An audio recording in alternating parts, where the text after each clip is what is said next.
perhaps the most clever and certainly the most audacious airplane hijacker of all time. D.B. Cooper. D.B. Cooper. We have just passed the 50th anniversary of the D.B. Cooper case, and it's still the only unsolved skyjacking in the history of our time. नमस्कार मित्रांनो, 24 November 1971 एक माणूस विमानात चढतो, परिपूर्ण गुन्हा करतो. सगळं सुरुवात होते पोर्टलंड ऑर्गन मधील एका पावसाळ्या दुपारी.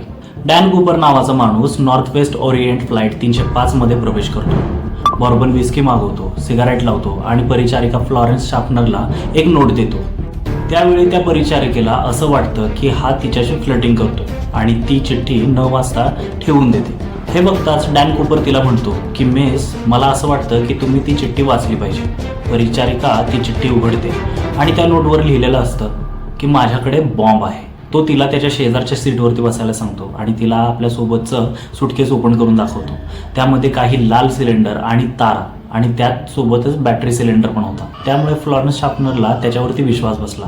कूपरची मागणी स्पष्ट होती, $2,00,000 तेही रोख, 4 पॅराशूट्स आणि इंधनाने भरलेलं विमान. आणि जर काही गडबड करण्याचा प्रयत्न केला तर मी या विमानाला बॉम्बने उडवून टाकेन, अशी धमकीही त्याने दिली. परंतु विमानात बसलेल्या बाकीच्या प्रवाशांना त्यांनी हलकीशी चाहूल पण लागून दिली नाही.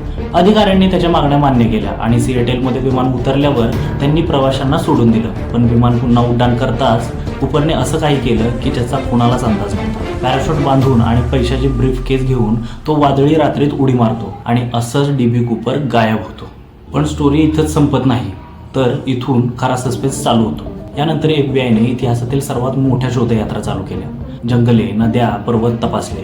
1980 मध्ये कोलंबिया नदीकाठी $5,800 नोटा सापडल्या. त्यानंतर FBIचा पुढील 50 वर्ष काही लोकांवरती संशय आला, ज्यामध्ये रिचर्ड मॅकॉय, ट्रेड बेंडन, केनेथ रिशियसन अशा लोकांचा समावेश आहे. या 50 वर्षात शेकडो संशयित उदयास आले. काय तो रिचर्ड मॅकॉय होता, जो नंतर अशाच अपहरणाचा प्रयत्न करणारा पॅराट्रूपर होता, किंवा व्हिएतनाम युद्धातील वेटरन ट्रेड बेंडन. काही लोक असंही म्हणतात की कूपर त्या उडीतून जीवाचा बचाव करू शकला नाही. पण शव किंवा पुरावा काहीच नाही, फक्त अंदाज. परंतु या सगळ्यानंतर यावरती अनेक थेअरी समोर येऊ लागल्या आणि याचसोबत डीबी कूपर एक लोकनायक बनला. पुस्तकं, चित्रपट आणि कूपरकॉन सारख्या उत्सवांमध्ये त्याची हिंमत साजरी केली जाते. कदाचित तंत्रज्ञान आणि निरीक्षणाच्या जगात एखाद्याने सिस्टमला मात द्यायची कल्पना जादूसारखी वाटते, म्हणून ही स्टोरी अजूनही तेवढीच चर्चेत आहे. 2016 मध्ये FBIने ही केस बंद केली.